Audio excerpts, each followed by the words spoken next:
இன்றைக்கி நம்ம மற்ற தளிகளில் மார்னிங் பிரேக்ஃபாஸ்ட் என்னென்னா ஆலு போஹா அப்படின்னா அவல் உப்புமா தமிழில். அவல் உப்புமா பண்ணுறதுக்கு என்னெல்லாம் காய்கறி வச்சுட்டுருக்கோன்னா, முதல்ல பச்சை மிளகா, எலுமிச்சம்பழம், ஒரு எலுமிச்சம்பழம் வேணும். இது வந்து ஒரு 3-4 பேர் சாப்பிட்ற அளவுக்காக நான் சொல்கிறேன். பச்சை மிளகா, எலுமிச்சம்பழம், வெங்காயம், உருளைக்கிழங்கு, ஒரு 2 உருளைக்கிழங்கு மீடியம் சைஸில் கட் பண்ணி அது தண்ணியில் தான் போட்டு வைக்கணும், கேரட்டு, பட்டாணி, சரியா? இதெல்லாம் வேணும். கொத்தமல்லி தழை வேணும், கருவேப்பிலை வேணும் இதோட. அதுக்கப்புறம் அவல் இருக்குது இல்லையா, மீடியம் சைஸ் அவல், அதாவது ரொம்ப குண்டாகவும் இருக்கக்கூடாது, ரொம்ப மெல்லிசாகவும் இருக்கக்கூடாது. ரொம்ப மெல்லிசாக இருந்தால் மாவு மாதிரி ஆகிடும், குண்டாக இருந்தால் அது கடக்குன்னே இருக்கும். அதை வந்து இது எங்கள் ஆத்துக்காரர் ஸ்டைல். ஆத்துக்காரன்னு சொன்னால் வேற கிண்டல் பண்ணுவேன். ஆத்துக்காரர் அவரோட ஸ்டைல் இது. நான்னாக்கா ஒரு பாத்திரத்தில் போட்டு நல்லா ஒரு 3-4 தடவை அலம்பி அதில் இருக்கிறதெல்லாம் கொட்டிடுவேன், அழுக்கெல்லாம் போயிடும், அது மேலே இருக்கிறதெல்லாம் போனதுக்கப்புறம் மஞ்சள் உப்பு போட்டு கொஞ்சம் தண்ணி பெசரி அதை ஊற வச்சுருப்பேன் ஒரு 10 நிமிஷத்துக்கு. இவர் என்ன பண்ணியிருக்காருன்னா, ஒரு நிமிஷம் இருங்க வரேன். இவர் என்ன பண்ணியிருக்காருன்னா, ரைஸ் குக்கருக்கு அடியில் சாதமும் வச்சுருக்கார். சாதம் வைக்கலாம், இல்லை வெறுமே ஏதாவது ஒரு பாத்திரம் கூட வைக்கலாம். வச்சுட்டு அதுக்கு மேலே இது வந்து சல்லடை, இது பார்த்தேன்னா தெரியும் கீழே, இது சல்லடை இல்லையா. இந்த சல்லடையில் அவலை நல்லா அலசிடணும், குப்பையெல்லாம் போக.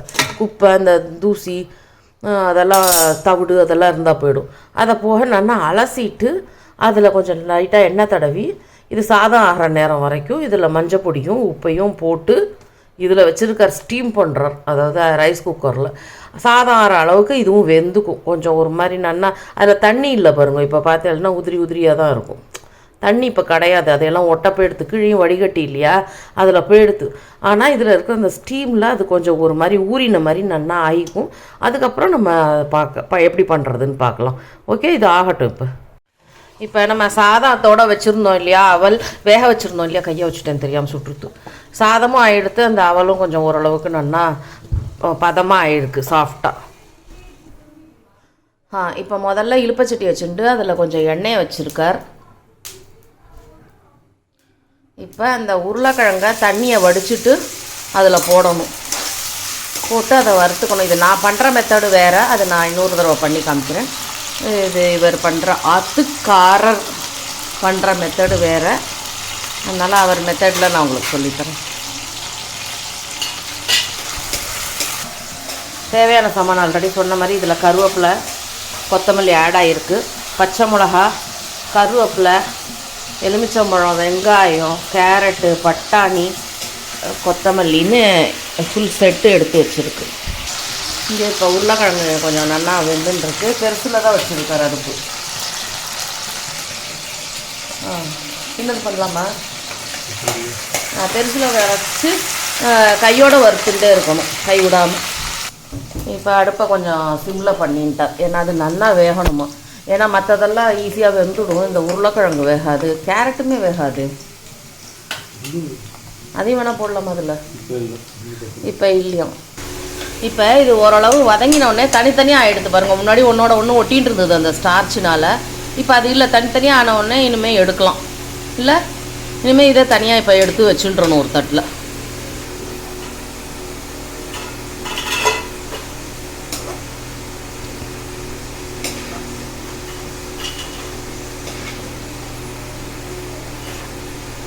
இப்போ அடுத்தாப்பில் கேரட்டையும் அதில் போட்டு அதே அதில் எண்ணெயை வடிச்சுட்டு தான் உருளைக்கிழங்கு எடுத்து வச்சுட்டுருக்காங்க. ஸோ அதே எண்ணெயில் இப்போ கேரட்டை வதக்கிக்கணும். ஏன்னா இதெல்லாம் கொஞ்சம் ஹார்டு குக் ஆகிறதுக்கு. ஸோ இதை கொஞ்சம் முதல்ல வறுத்துட்டா தான் இந்த அவலோடு சேர்ந்து தனியாக வேகிறதுக்கு சௌரியமாக இருக்கும். இப்போ இந்த மாதிரி ஆனதுக்கப்புறம் இது உருளைக்கிழங்கு அளவுக்கு டைம் எடுக்கிறது இல்லை, இதை கொஞ்சம் முன்னாடியே எடுத்து விடலாம். ஏன்னா இதை இன்னும் கொஞ்சம் சின்னதாகவும் வெட்டி இருக்குது, அண்டு கொஞ்சம் ஈஸியாக குக் ஆகும். இங்கெல்லாம் வின்டரில் நல்ல சிகப்பாக வரும் கேரட்டு, ஆரஞ்சாக வராது, நல்ல சிகப்பாக வரும். அதில் நிறையா தண்ணி இருக்கும், நீர்ச்சத்து நிறையா இருக்கும், ஈஸியாக வெந்துடும். அதனால அதை எடுத்துடலாம். அதே கேரட் வறுத்த ஆயிலுங்கிறதுனால கொஞ்சம் ஆரஞ்சாக எடுத்து கடுகு போட்டுக்கணும். கடுகு பொரியட்டும் போகும். அந்த ஆயில் இந்த கலராக இருக்கிறதுக்கு அது கேரட்டு போட்டதுனால அதில் வந்து கடுகு போட்டுருக்கார். இப்போ அது ஒரே ஆயில் தான், அதிலே தான் உருளைக்கிழங்கும் வறுத்துருக்கு, கேரட்டும் வறுத்துருக்கு. இப்போ அதிலே தான் தாளிக்கிறோம். என் பொண்ணு சோம்பு போட சொன்னான், அவளுக்கு அந்த வாசனை பிடிச்சிருக்கு அப்படின்னு. அதுக்கப்புறம் கடலைப்பருப்பு போடுறார். அதுக்கப்புறம் உளுந்தம்பருப்பு அது போட்டு வறுத்துக்கணும்.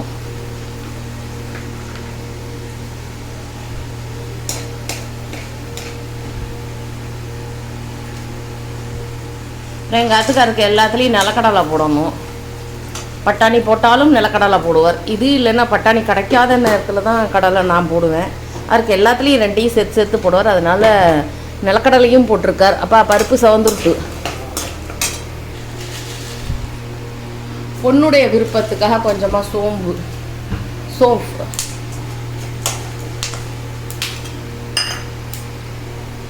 பச்சை மிளகா. இதை வந்து நீள வாக்கில் வெட்டிண்டா வாயில் அம்பிடாமல் இருக்கும், காராமல் இருக்கும். ஒவ்வொருத்தர் ஸ்டைல் அது. அது சின்னதாக வெட்டிப்பேன், நான் நீளமாக கொஞ்சம் பெருசாக வெட்டிப்பேன். இல்லைன்னாக்கா அதை ஈஸியாக எடுத்து வச்சுருலாங்கிறதுனால.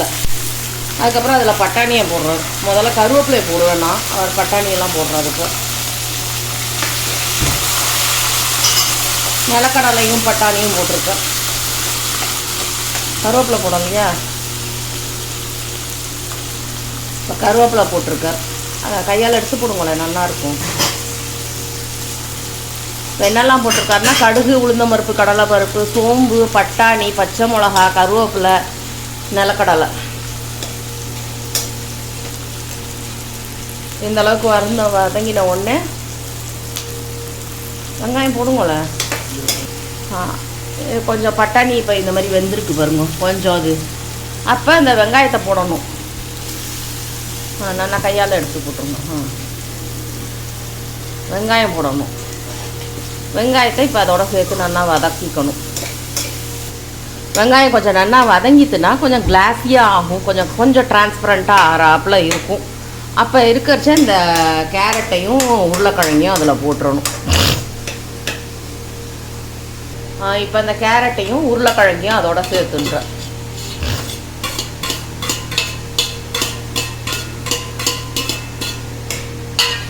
தேக்கி போட்டுருவோம் அந்த தட்டை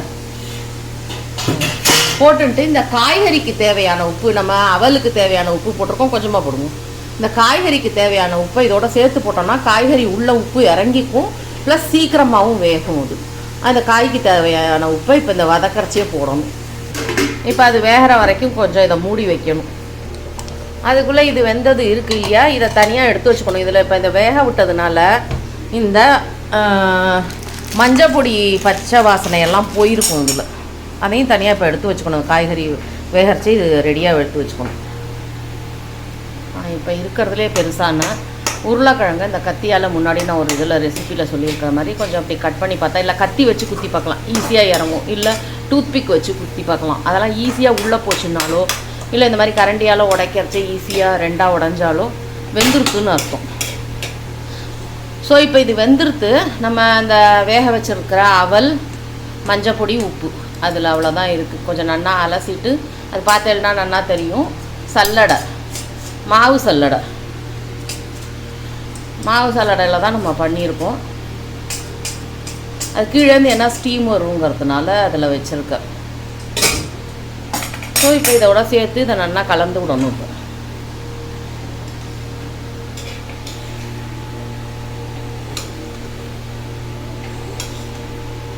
மிக்ஸ் பண்ணிவிட்டு மூடி வைப்பாருன்னு நினைக்கிறேன். கொஞ்சம் தண்ணி தெளிப்பேலோ, தண்ணியெல்லாம் தெளிக்க மாட்டானோ.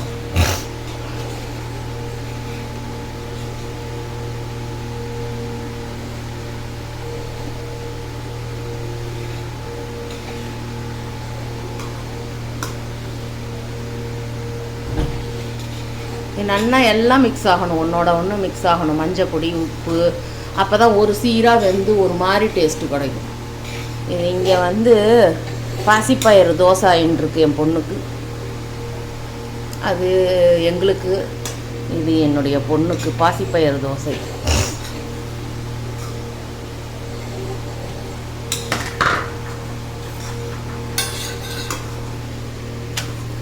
இதோட ரெசிபி ஒரு நாள் இன்னொரு நாள் போடணும்.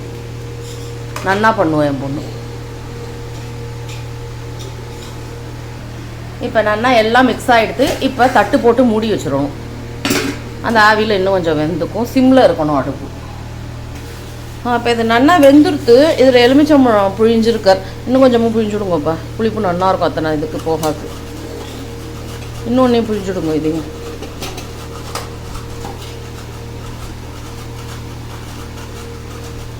ஸோ எலுமிச்சம்பழம் ஒரு எலுமிச்சம்பழம் ஃபுல்லாக புழிஞ்சிருக்கு. ஸோ ரொம்ப டேஸ்டியான ஆலு போகா ரெடி. இதை சூடாக சாப்பிட்ணும். இதுக்கு மேலே மிக்சர் இருக்கணும். பொமக்ரனேட் அந்த இதெல்லாம் இருக்கணும். தானாலாம் எல்லாம் போட்டு சாப்பிட்டா மக்களமாக இருக்கும்.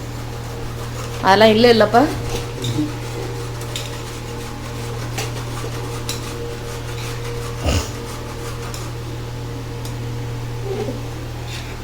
இப்போ இந்த சைடில் வந்து மூங்கு பாசிப்பயிறு தோசை ஆயின்ட்டுருக்கு.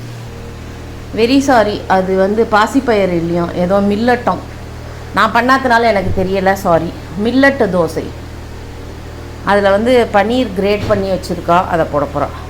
இப்போ அதில் வந்து கிரேட்டட் பன்னீர் அப்படியே தூவி, மழை சாரலாட்டமாக வடிவேலு சொல்கிற மாதிரி தூவி, அதுக்கு கொத்தமல்லி சட்னி இருந்தால் நல்லா இருக்கும். ஆனால் இவன் எதோட சாப்பிடுவான்னு தெரியாது. This is called diet dosa, millet dosa. So millet dosa ready to serve.